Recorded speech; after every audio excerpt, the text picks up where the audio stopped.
double checking that all of this is actually sending to all these different sites, and then we can get right into it. Um, let's see. Perfect.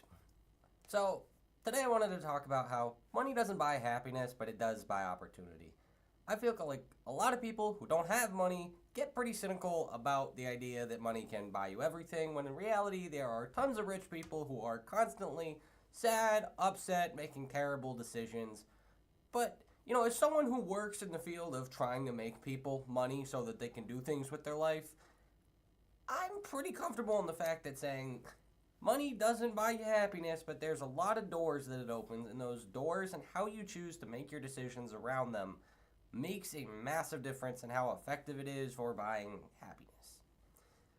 Perfect example of this. Sorry, still recovering from being a little sick. But, for example, if you have money, you get a really nice job, you save up for 5 years, and then all of a sudden you have $1,000,000 and you decide that instead of trying to, get good sleep, go out and do the things you actually enjoy, it's like, let's buy a really nice house, let's buy a really nice car, let's buy a nice jacket. Like, if it all becomes about just buying things, then a lot of times you lose a lot of meaning in all of it. And I'm not one to go against wanting to be able to buy things that you want, especially if you narrow it down to here are one or two things that I am absolutely crazy about. But honestly, more than just one or two things, it's not going to fix the main problems in your life. But where the opportunity part of this comes in is when you're talking about the things that aren't just buying objects, meaning having the ability to get education where you actually want it, being able to interact with the types of people that you want to interact with, living in a safe area, being able to get full 8 hours of sleep if you'd like, being able to hire out things like someone's dealing with all of my outside yard work, someone's doing my cleaning services, someone's going through and fixing my air conditioner for me. The quality of life stuff actually does make a difference on the basics, and if you have all of your basic essentials taken care of, it makes it a lot easier to focus on things like relationships.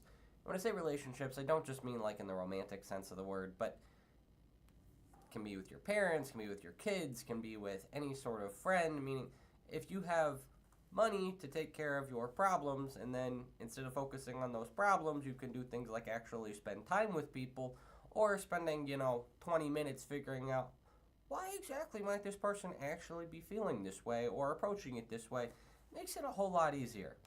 And I think an additional part of this, in my eyes, is I look at things from the idea of money creating freedom much more than just the idea of money for money's sake. And it's really easy when you're in the middle of earning money for it to not feel this way. For example, if someone's, in their 40s, paying for kids, trying to save up money for retirement. Maybe they have $1-2 million saved, but it's not enough to retire.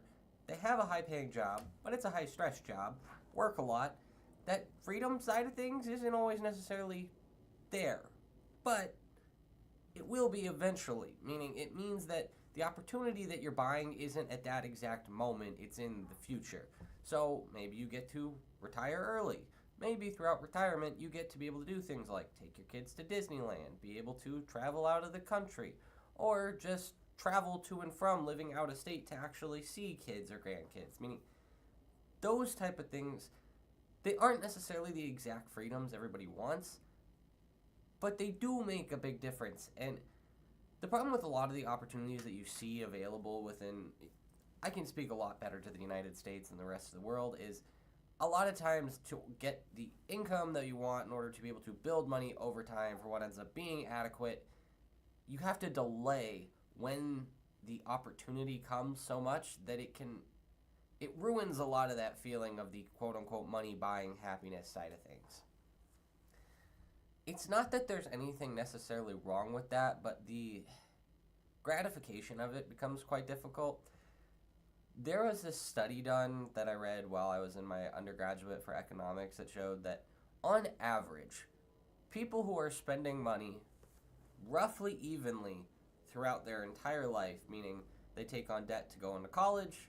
They spend a little bit of money, but not all that they have, saving a little bit, trying to pay down debt, living a decent life throughout their 20s and 30s, saving over that period, but again, continuing to like try and live a decent life relative to their income, tend to be the people that have like the overall highest utility out of that study, meaning equivalent to what we would normally call happiness. And in a situation like that, a lot of times it's just, how do I put this? Being nice to yourself throughout the whole process of gaining the money, so that those opportunities you're getting, instead of focusing on just the absolute highest possible opportunity, sometimes is worth more cumulatively over a longer period than it is just trying to get the biggest number. And I feel like that's where like the money building side of things sometimes goes astray. If all we're trying to do is get the highest possible return and get the highest possible number at the end of our life, there are options to do that, but it frequently makes it so that life is a lot less enjoyable along the way. Trying to find some sort of balance in all of it makes it so life can, one, be a lot more enjoyable, and two, the consistency of actually sticking with being able to get to that point is significantly higher. People frequently overrate their ability to push through things over many, many, many years. Personally, I feel like I've done that to myself many times, where I'm like, well, the amount of work doesn't matter, the amount of mental torture on it doesn't really matter. If it's possible, then I'll just push myself to do it. That's not necessarily always a great way to go. Having it where you actually want your life to be decent helps a lot. And I feel like a lot of what I do when I approach like conversations with clients is like, it's not just about how does the money become more money. It's like, how does this money get what we want out of life? And when you look at that type of thinking, money buying opportunity to be able to do the things you want out of life, and doing it much more so over your entire lifetime instead of just one particular point in your life, helps a lot. Now, there is the other side of this argument. Sometimes you don't have enough money, period, to be able to like afford any nice little anythings that at least make any sort of difference. I don't know about you guys, but me personally, going to the dollar store and buying just random little things doesn't do a whole lot for me. There are bigger items that make a bigger difference for me, meaning like the ability to have a printer at home, or being able to have a second monitor. Like, they're not massive purchases, but like, if I was making $15 an hour, it wouldn't exactly be possible to save up for these things while still prioritizing like making my overall life out of where I would want it to be at that point. Meaning it makes a massive difference if you're working with such small amounts that you don't have any room for like buying opportunity in that situation. And I think that's a tough thing about conversations like this, is like there's always another side to the coin, but I feel like being able to understand that perspective and being able to have like a wider scope on how you're thinking makes a massive difference in how to approach money from a emotionally stable standpoint, which is frequently where a lot of the best decisions are made with money. That's why I feel like the soft side of finance is such a hard one. It's like, how do you take things that aren't math and put them with psychology and like not make it messy? Ooh.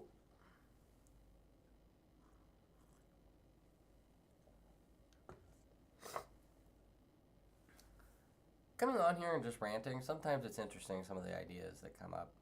I feel like some of the thoughts around money buying opportunity, there's a lot of different angles that you can take on that.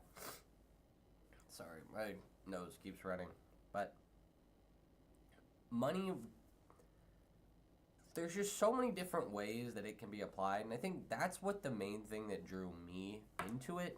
The idea that I can help somebody not just in how one way, meaning like, for example, Both my parents are physicians, so I've seen them help people medically throughout my entire life.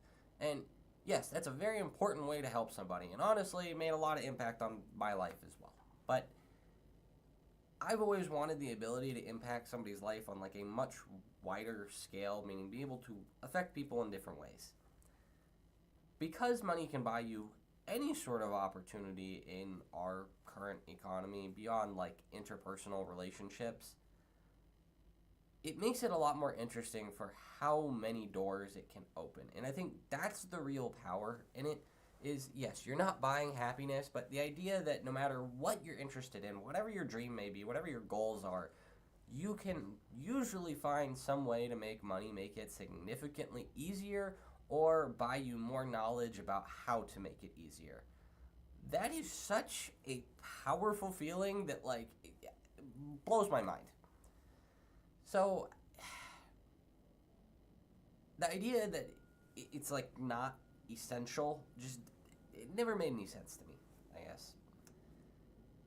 And it's easy to push yourself to want to, like, earn more, earn more, earn more, and, like, that's the only thing that matters out of all of this, and, like, can be taken way too far. So it's like there's, like, this middle ground of sorts where it's like, yes, earning more money and being able to get more out of your money by investing it in the correct places makes a massive difference on the amount of opportunities available to you. And yes, there may only be certain ones available throughout a certain period, but also, let's not kill ourselves in the process. Is like, yeah, sounds like common sense, but like it is such a important concept on like how to approach it well that it's something that I feel like I could just sit here and repeat the same things, and it just goes over and over and over and over again. There are some subjects like that where it feels like the actual core concept is one you don't see people use almost at all, or if they do, there's some misinterpretation along the way. But at the same time, it's like so important, even if it's easy to understand when you say it in very plain English.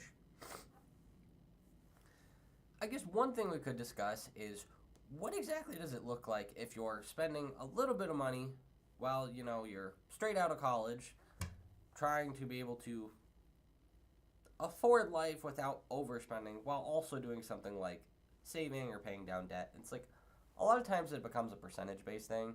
You take whatever your income is and it's like, I'm going to save 20% and I'm going to spend 10% on just fun stuff, and then essentials become 60 or 70%. And it's like, if you have an additional income, then okay, instead of upgrading lifestyle, maybe we upgrade a little and then put even more towards savings. And it's like, it doesn't end up having to be super complicated.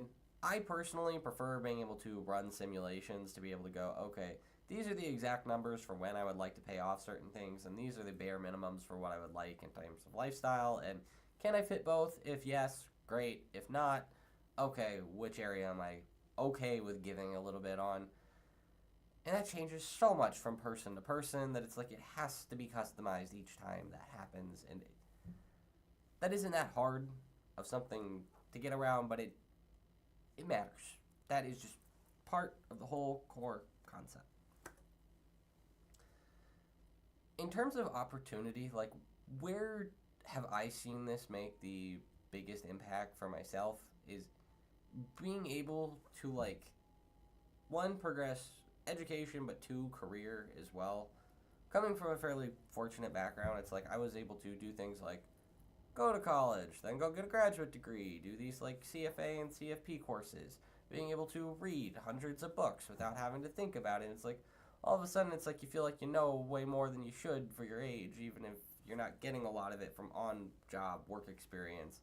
A lot of jobs I had, it's like they wouldn't have taught me as much if I didn't already know quite a bit from personal education. But same thing in terms of like being able to like push forward in terms of starting a business or being able to have like a real estate rental. Going through the process of like learning something firsthand is so much more valuable than just reading about it in a book. Meaning you want to do both. You want to learn about it and then go do it and then read about it some more to figure out why you were an idiot in the first place. Having the experience to be able to do that has made this job significantly easier. I mean, be able to talk about real estate to some degree because I've actually gone through it is like, so much more helpful. I will say, the pain in the ass factor, much higher than I gave it credit for at that time. It is very hard to find good help in a lot of areas. I think that is one thing about money buying opportunity in terms of time is like there is some headache when you have 5 to 10 independent contractors doing a whole bunch of things for you. Finding good help and having good help stay around and not continuing then to up charges over and over again would be difficult. For example, like you find a good yard guy, then he hands it off to somebody else, and then all of a sudden your dog's missing. It's pretty upsetting. And then all of a sudden you're firing your yard guy and you got to go find a new one. And it's like, well, that's a lot of headache. Why don't I just clean my yard myself? And it's like, well, all of a sudden money's not buying you anything. That loop, like there are some headaches and difficulties that come with it. Yeah. I think we're going to keep things relatively short for today. There's not a ton with this subject that I want to like dive mega in depth with. It's much easier when talking to someone one-on-one about their specific situation when it comes to something like this. But personally, I just feel like there is, like, trying to create depth where there isn't necessarily needs to be isn't always a good thing. Simplicity is a good thing. And this knot keeps wanting to run down the back of my throat. So, that's going to be it for today. I will see you people next week. Bye-bye.